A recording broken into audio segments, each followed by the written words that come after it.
Կիևը եւ Վաշինգտոնը ստորագրել են օգտակար հանածոների համատեղ արդյունահանման եւ Ուկրաինայի վերականգնման ներդրումային հիմնադրամի ստեղծման մասին համաձայնագիրը։ Միացյալ Նահանգների ֆինանսների նախարարը հայտարարել է, որ Վաշինգտոնն այսպիսով ի թիվս այլնի վերահաստատում է իր հանձնառությունը վերջ դնելու ռուս-ուկրաինական դաժան եւ անիմաստ պատերազմին։ Այս համաձայնագիրը հստակ ազդանշան է Ռուսաստանին, որ Թրամփի վարչակազմը հավատարիմ է խաղաղության գործընթացին, որի առանցքում պետք է լինի ազատ, ինքնիշխան եւ բարգավաճ Ուկրաինան, շեշտել է Սքոթ Բեսենթը։ Ուկրաինայի էկոնոմիկայի նախարար Յուլիա Սվիրիդենկոն բարձր է գնահատել կողմերի ստորագրած փաստաթուղթը, համոզմունք հայտնելով, որ այն օգտակար կլինի թե Ուկրաինայի, թե Միացյալ Նահանգների համար։ Ուկրաինայի վարչապետը տեղեկացրել է, որ գործարքի համաձայն Կիևը կպահի վերահսկողությունը բոլոր ռեսուրսների, ընդերքի եւ ենթակառուցվածքների նկատմամբ, իսկ առաջիկա 10 տարվա ընթացքում հիմնադրամի միջոցով գումարներ կհատկացվեն Ուկրաինայի վերականգնման համար։ Դենիս Շմիհալի խոսքով համաձայնագիրը չի խոչընդոտի Եվրամիությանն ու Ուկրաինայի անդամակցությունը։ Նաև հայտնի է, որ ըստ գործարքի Կիևը պարտքեր չունի Միացյալ Նահանգներին պատերազմի ընթացքում հատկացված ամերիկյան ռազմական օգնության համար։ Միևնույն ժամանակ Դոնալդ Թրամփը չի բացառել, որ Կիև-Վաշինգտոն համաձայնության շրջանակում Միացյալ Նահանգները կարող է 350 միլիարդ դոլար ստանալ։ Ավելի վաղ Սպիտակ տան ղեկավարը հայտարարել է, որ ամերիկյան կողմը 350 միլիարդ է ծախսել Ուկրաինայում պատերազմի վրա եւ պետք է հետ ստանա այդ գումարը։ Ուկրաինական կողմը մերժում է նման հայտարարությունները, պնդելով Կիևին Միացյալ Նահանգների նախկին վարչակազմի տրամադրած աջակցությունը նույնիսկ մոտ չէ Թրամփի նշած թվին։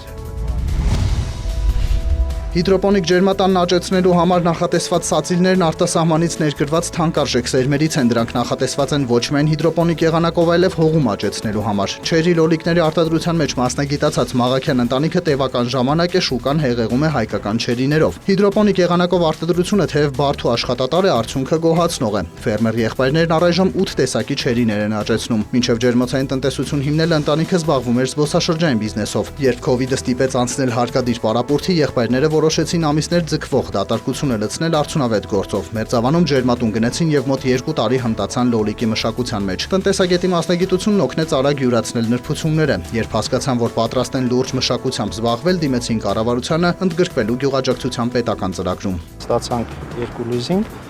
եւ կառուցեցինք նոր ջերմատներ, կատարելով նաեւ սեփական ներդրումներ։ Մեր հորեղբայրը ֆինանսավորեց մեր գործունեության ընթացիկ ծախսերը եւ մինչեւ հիմա էլ աջակցում է մեզ ու դրա շնորհիվ կարողացանք ստեղծել 2 նոր ջերմատուն։ Հիմա արդեն 4 ջերմատուն ունեն, որտեղ 40 մշտական աշխատող կա։ Մշակությունը 4 փուլով են իրականացնում, տնտեսության գրագետ կառավարման արդյունքում ամբողջ տարին բերք են հավաքում։ Արտադրության ծավալները բավարարում են, որպեսզի շուկայում ունենանք ազդեցիկ դիրք եւ կարողանանք մատակարարել բարձրորակ չերիներ։ Կառավարության կապիտալ ծրագրով 13 բժշկական հաստատություն կառուցման, վերակառուցման ընթացքում է։ Այդ նպատակին ուղղված այս տարվա բյուջեն ավելի քան 11 միլիարդ դրամ է։ Նախարար Անահիտ Ավանեսյանի խոսքով առաջիկայում կավարտվեն պոլիկլինիկաների նախագծման աշխատանքները, կկառուցվի 8 պոլիկլինիկա, կվերակառուցվի Գյումրիի պոլիկլինիկան։ Հատուկ նախագծով նորոգման միջոցով կպահպանվի շենքի պատմամշակութային տեսքը։ Կարևորը ծրագրերն են։ Եթե այս ամենը անում ենք, բայց այդ մեր բժշկական ծառայությունները հասանելի չեն մեր բնակչության համար, ապա իզուր է այս ամեն ինչը։ Դրա համար էլ մենք պետական պատվերի շրջանակների ընդլայնում ունենք եւ պետք է ասեմ, որ մարզային բնակչության համար սա շատ ավելի զգայուն եւ կարեւոր փոփոխություններ են եւ իհարկե ապահովագրությունն էլ բերելու է նրան, որ շատ ավելի մեծ թվով քաղաքացիներ հենց առաջին փուլից սկսած ունենան հասանելիություն այս նորացված բժշկական ծառայությունների։ Հասարակության շրջանում տարածվելուն զուգահեռ կրիպտո արժույթները ցանցահենների ուշադրությունն են գրավում։ Սոցիալական ցանցերում տարածվում են կրիպտո ներդրմամբ գումար վաստակելու գովազդներ։ Գովազդապտտվում ինչ-որ անհասկանալի էջերից, որոնց ադմինները այլ երկրներում են գտնվում ու որոնք առաջարկում են սովորեցնել այդ կրիպտոյով գումար աշխատելու